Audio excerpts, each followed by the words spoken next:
Chapter 44. A young girl's thoughts, what perplexity, what sleepless nights. Great God! Am I going to make myself contemptible? He will despise me himself. But he is leaving, he is going away, by Alfred de Musset. Mathilde had not written without a struggle. Whatever might have been the beginning of her interest in Julien, it soon dominated that pride which had reigned unchallenged in her heart since she had begun to know herself.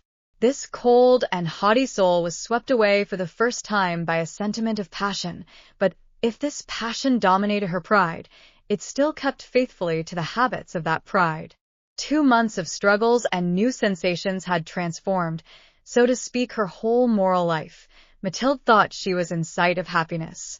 This vista, irresistible as it is for those who combine a superior intellect with a courageous soul, had to struggle for a long time against her self-respect and all her vulgar duties.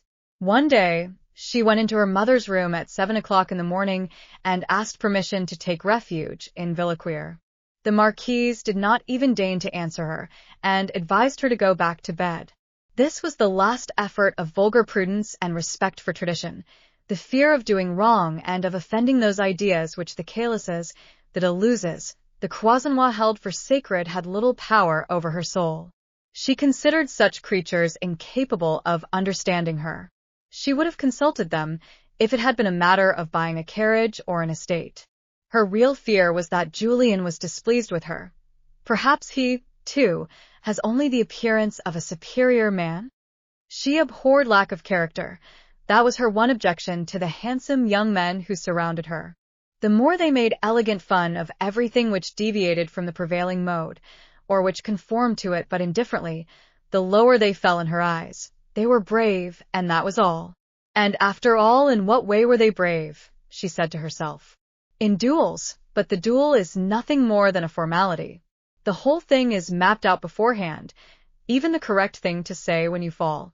Stretched on the turf, and with your hand on your heart, you must vouchsafe a generous forgiveness to the adversary, and a few words for a fair lady, who is often imaginary, or if she does exist, will go to a ball on the day of your death for fear of arousing suspicion. One braves danger at the head of a squadron brilliant with steel, but how about that danger which is solitary, strange, unforeseen, and really ugly? Alas, said Mathilde to herself, it was at the court of Henri III. That men who were great both by character and by birth were to be found. Yes, if Julien had served at Jarnac or Moncontour, I should no longer doubt. In those days of strength and vigor Frenchmen were not dolls. The day of the battle was almost the one which presented the fewest problems. Their life was not imprisoned, like an Egyptian mummy in a covering which was common to all, and always the same. Yes, she added, there was more real courage in going home alone at 11 o'clock in the evening, when one came out of the Hôtel de Soissons where Catherine de Medici lived, than there is nowadays in running over to Algiers. A man's life was then a series of hazards. Nowadays civilization has banished hazard. There are no more surprises. If anything new appears in any idea, there are not sufficient epigrams to immortalize it, but if anything new appears in actual life, our panic reaches the lowest depth of cowardice. Whatever folly panic makes us commit is excused. What a degenerate and boring age! What would Boniface de la Mole have said if, lifting his cut-off head out of the tomb, he had seen 17 of his descendants allow themselves to be caught like sheep in 1793 in order to be guillotined 2 days afterwards? Death was certain, but it would have been bad form to have defended themselves and to have killed at least 1 or 2 Jacobins. Yes, in the heroic days of France, in the age of Boniface de la Mole, Julien would have been the chief of a squadron, while my brother would have been the young priest with decorous manners, with wisdom in his eyes and reason on his lips. Some months previously Mathilde had given up all hope of meeting any being who was a little different from the common pattern. She had found some happiness in allowing herself to write to some young society men. This rash procedure, which was so unbecoming and so imprudent in a young girl, might have disgraced her in the eyes of M. de Croisenois, the Duc de Chaulnes, his father, and the whole Hôtel de Chaulnes, who on seeing the projected marriage broken off, would have wanted to know the reason. At that time Mathilde had been unable to sleep on those days when she had written one of her letters. But those letters were only answers. But now she ventured to declare her own love. She wrote first, what a terrible word, to a man of the lowest social grade. This circumstance rendered her eternal disgrace quite inevitable in the event of detection. Who of the women who visited her mother would have dared to take her part? What official excuse could be evolved which could successfully cope with the awful contempt of society? Besides, speaking was awful enough, but writing. There are some things which are not written. Napoleon had exclaimed on learning of the capitulation of Berlin.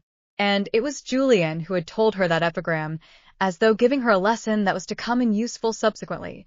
But all this was comparatively unimportant. Mathilde's anguish had other causes. Forgetting the terrible effect it would produce on society and the ineffable blot on her scutcheon that would follow such an outrage on her own caste, Mathilde was going to write to a person of a very different character to the Croisenois, the Deluzes, the Cayles's. She would have been frightened at the depth and mystery in Julien's character, even if she had merely entered into a conventional acquaintance with him. And she was going to make him her lover, perhaps her master. What will his pretensions not be, if he is ever in a position to do everything with me?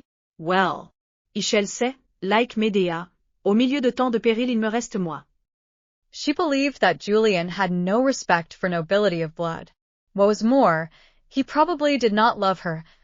And these last moments of awful doubt her feminine pride suggested to her certain ideas. Everything is bound to be extraordinary in the life of a girl like me, exclaimed Mathilde impatiently. The pride, which had been drilled into her since her cradle, began to struggle with her virtue. It was at this moment that Julien's departure precipitated everything. Such characters are luckily very rare. Very late in the evening, Julien was malicious enough to have a very heavy trunk taken down to the porter's lodge. He called the valet, who was courting Mademoiselle de la Mole's chambermaid, to move it. This maneuver cannot result in anything, he said to himself, but if it does succeed, she will think that I have gone. Very tickled by this humorous thought, he fell asleep. Mathilde did not sleep a wink. Julien left the hotel very early the next morning without being seen, but he came back before 8 o'clock. He had scarcely entered the library before M. de la Mole appeared on the threshold. He handed her his answer. He thought that it was his duty to speak to her. It was certainly perfectly feasible, but Mademoiselle de la Mole would not listen to him and disappeared. Julien was delighted. He did not know what to say.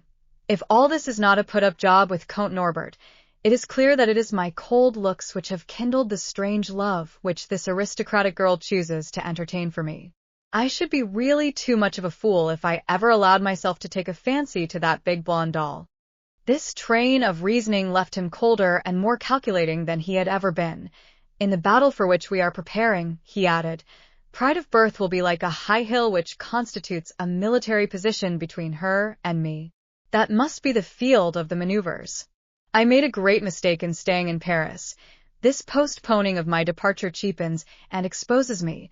If all this is simply a trick, what danger was there in leaving?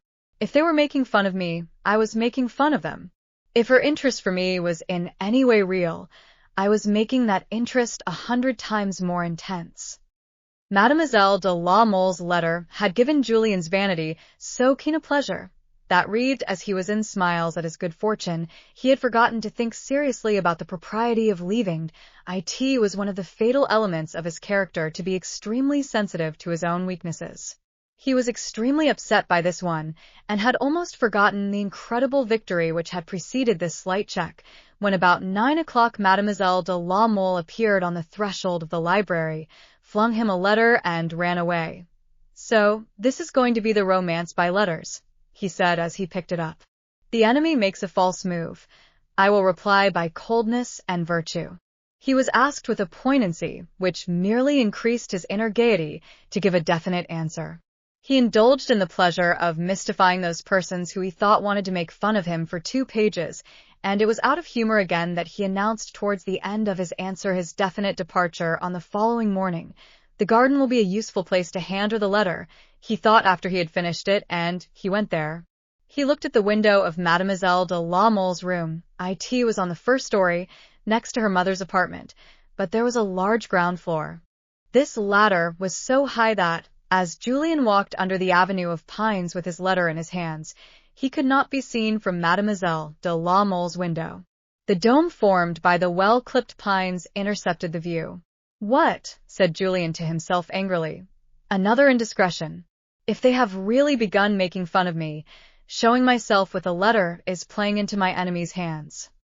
Norbert's room was exactly above his sister's, and if Julien came out from under the dome formed by the clipped branches of the pine, the Comte and his friend could follow all his movements. Mademoiselle de la Mole appeared behind her window. He half showed his letter. She lowered her head.